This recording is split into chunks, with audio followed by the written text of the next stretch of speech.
I have coronavirus and have been self-isolating in this room for 7 days. I live in this household with my husband and my 3 children, and I have not been able to have any physical interaction with them in the last 7 days. How am I managing staying here all by myself? What were my symptoms and how am I managing those symptoms, or how did I manage those symptoms?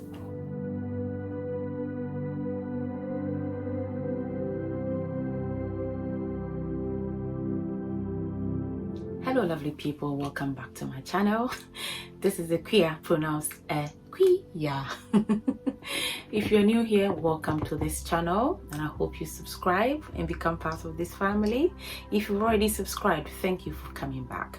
On this channel, I aim to motivate, to inspire, a bit of health and then a bit of lifestyle.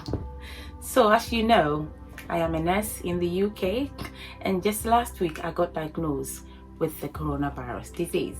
So as a nurse, some of my patients had the coronavirus, and even though I went to see them in full PPE, making sure that I was wearing all the appropriate apparels and clothing to make sure that I don't get the virus, I still managed to get it. And guess what? I'm not the only one. I'm not the only nurse that followed all the rules but still caught the coronavirus.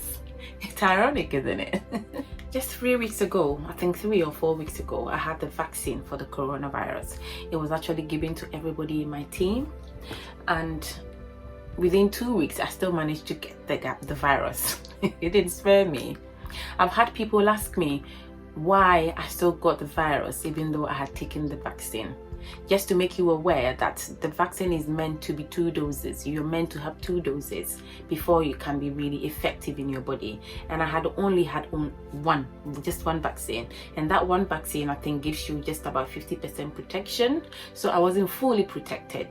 And I was still out there being exposed to the virus. So because I wasn't fully protected, I managed to still get it. I hope you understand. So because I tested positive, my family and I had to self-isolate. That is, stay in our house for 14 days without going out. We couldn't go out to buy anything. It's something that I think we've gotten to use now. It's nothing new for people to self-isolate. But I had to stay in this room all by myself just because I am the one that tested positive and my family, the rest of my family, are still negative. So I stayed in this room just to minimize my interaction with them, so to prevent the spread of the virus to the rest of my family. So what were my symptoms? Luckily for me, I did not really have some of the very severe symptoms that I know other people experience, like breathing difficulty, tightness of the chest. I did not have any of that.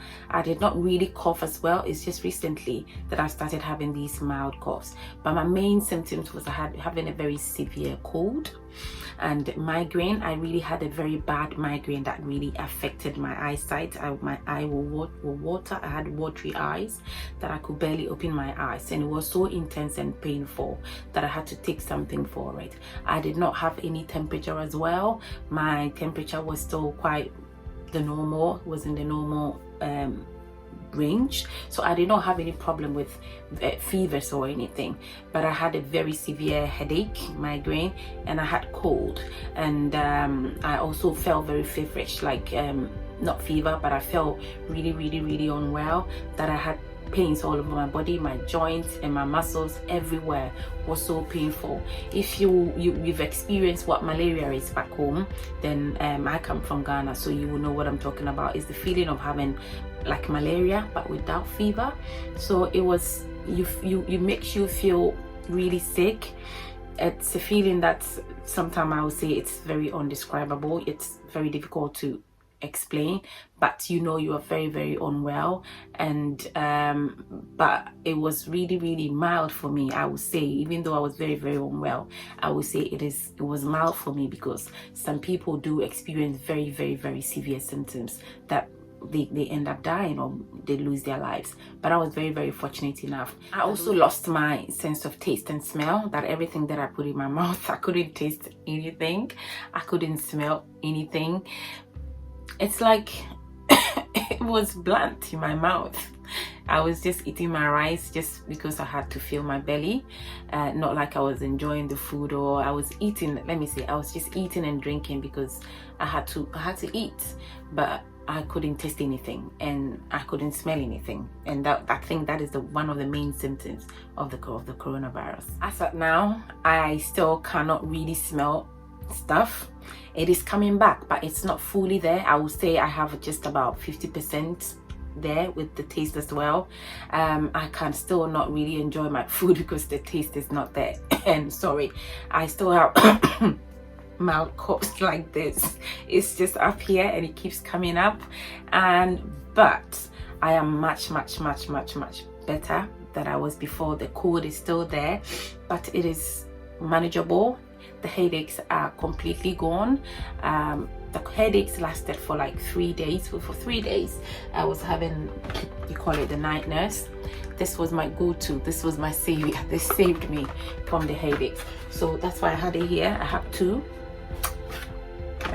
just to keep me going, and now headaches are gone. I think yesterday and today I've not had any headaches, so I've not taken anything for the pain.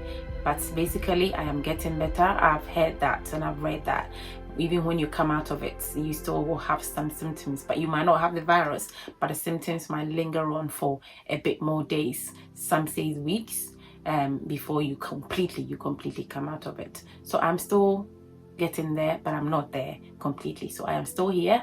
I have to be here. I think Friday will be my last day that I have to be here. On Saturday I can come out, I can go out and meet my children and my family. I miss them. So how have I managed being here all by myself? This place feels like prison. It does. It's been really hard, especially for my children. I have a 2-year-old that keeps coming to my door and knocking, wanting to see mommy. She will cry and the daddy will come and take her away. It is very heartbreaking to see that and to hear that, because she's not been away from me for that long. So it looks like she can feel me. Mommy is here, but mommy is not here, because she want to be close to me. She want me to carry her. She want to come and sit on my lap, and I couldn't do that. And this I did what was best for my family. I think it was the best thing that I did for my family. But my husband has been amazing. He has been doing the cooking, taking care of the kids with their home learning and everything. And then when I'm hungry or when I need anything, he will come and leave it by the door, and I'll go and I'll grab it.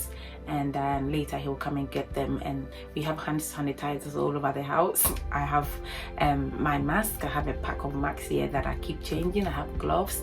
I have washes when I go to the toilet to wash my hands, or if I use the bathroom, I make sure I thoroughly wash my hands. So I only go out when I need to, and go to, we have 3 bathrooms. I actually use only 1. I don't use the ones that I know the children will normally use, so because kids, they are not very careful like we grown-ups we can be. So I use the ones, only 1 at a time, so they can use the other ones. But when I go out, I am very vigilant. I have my mask on, I have my gloves on, I have my hand sanitizer with me, and I make sure that everything that I'm touching, I am sanitizing. Or I'm cleaning it, isn't it? So I have been, but most of the time I am in here. I only go out, as I said, when it is very necessary. That is if I want to use the toilet, or I want to use the bathroom. But basically I have been here, and everything has been my husband, and he's really done a good job. Kudos to him. The good thing about this self-isolation thing for me has been being able to spend time with myself, because I hardly get that, you know. As a mom, you it's very hard for you to just say today is just for me. The only thing is I'm not able to go out like I will normally do, but the fact that I have been here all by myself, being able to read my Bible, spend time with God, being able to catch up with friends, social media, I have actually been able to work on my channel as well, because as I am here, I am watching videos, I am learning about what I need to do with the channel, how to even make this channel very successful. So it has actually been a good thing for me. Sometimes very boring, but then my family will call me, my friends will call me. I've really had very amazing people calling me and checking on me. I actually did a live video that I had the virus. I took it off because the number of people that were calling me, it was overwhelming, and I said if I keep this on on Facebook for that long. People will keep calling me, so I took that video off, not because of anything, but because I had so many people calling me, strangers just calling me on FaceTime. Is it FaceTime? Is that the one that Facebook uses? I had people calling me, people that I don't even know personally, calling me to encourage me and suggesting medications and stuff that they used when they had the virus. So it's people that actually had the virus. Some of them had the virus, were telling me exactly what they did and what they think would be best for me to do. So it was really thoughtful of all these people to call me and to encourage me and to pray for me and to tell me that I'll be okay. And yes, I am okay. And thank you to all of you. Thank you. So what has this experience taught me? So many things, so many lessons I have learned whilst being here. That I will not do anything that will send me to prison. This I did not enjoy. I love my freedom. I love my freedom. I want to be out there, not being restricted, being able to go out and come in when I want. So seriously, anything that will send me to prison is out of my life. I don't normally do anything. I don't actually do anything that will send me to prison, but I think I'm going to be more vigilant, more vigilant. The next thing is to value and to cherish family and friends, because at this state that I am in, that I am not able to go out, if I had nobody, and I was meant to be here all by myself, I think I would have been very, very, very miserable. But having family, and it's to spend time with family. It's just been 7-8 days I have not seen my children or touched them, but it's like forever. I am counting the days to end that I can actually hold my kids, my husband, and be together like a family. I cherish everybody that has been helping this my family, me, since I've been here. My sister-in-law Pauline, she's been amazing. She's the one doing all my shopping for me, else we wouldn't have eaten. Who was going to buy it for us? My husband can't go out. We can't go out. We're meant to stay here. So she was the one that is doing all the shopping trips for me. You've been amazing. Thank you, Akusia. And to the friends that have been checking on me, I appreciate you, all of you. But I have learned a lesson that we need people. People are important. People are what keeps us going. We can never do anything on our own. We need family, we need love, and we need support around us. In times like this, it's these people that you will count on. So whatever you do, you need people. You really need people around you.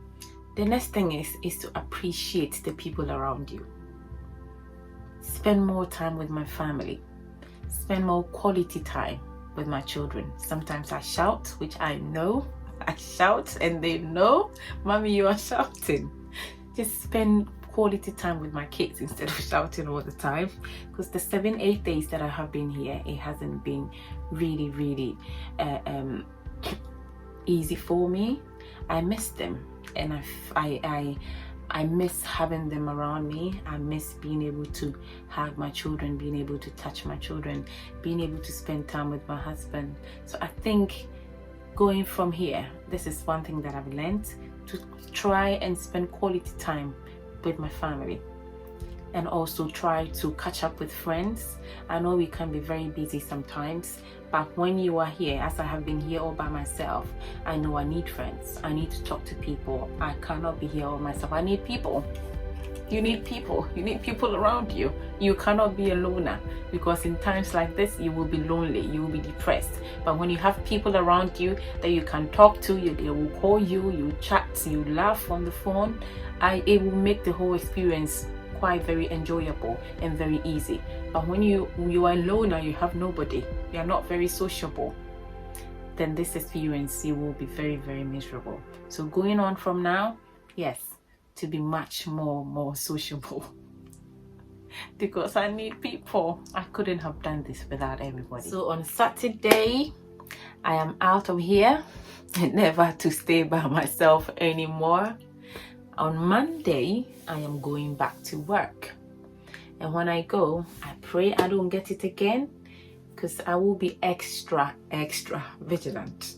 Not like I wasn't vigilant, I was, but then I'm hoping that I will be safe this time around.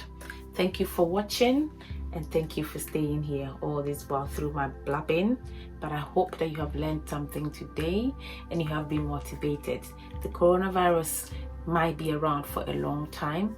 Be safe, wear your mask wherever you go. Not here, not up there, keep it here. Wash your hands as many times as you can, 20 seconds or more. Wash it really well. Have your hand sanitizer with you wherever you go when you are out, and wash your hands thoroughly. Do not go out if you do not need to go out. Don't go out casually. Let it be a necessity. You go out when you need to. If you don't need to be out there, stay home. If you're working from home, stay home and work from home. It is the safest thing to do. If you have to go to work like I am with the kind of job that I do, when you go out there, be vigilant. But as you are staying home and being safe, you are protecting people like us so we can do our job safely whilst we are also working to kick this virus out of our lives. Thank you for watching, and God bless you. Bye.